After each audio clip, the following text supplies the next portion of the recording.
వేసుకుంటాను, లేదంటే పెన్సిల్తో వాడతాను.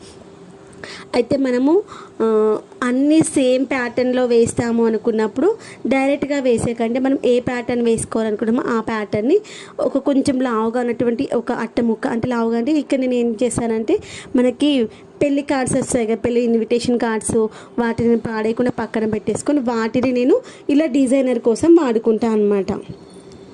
వాటిని మనం ఏ డిజైన్ కావాలనుకుంటే ఆ డిజైన్. ఇక్కడ ఏంటి, మనం హాఫ్ మూన్లో పేపర్ని కట్ చేసుకుంటాను. కట్ చేసుకున్న తర్వాత దాన్ని మనం ఎక్కడెక్కడ కుట్టాలనుకుంటామో అక్కడ దానిపై ఆ ప్లేస్లో పెట్టేసి మన దగ్గర ఉన్నటువంటి నార్మల్ పెన్సిల్ ఉంటుంది కదా, ఆ యొక్క పెన్సిల్తో గీత గీసేసుకున్న తర్వాత అక్కడ వర్క్ చేసుకుంటాను.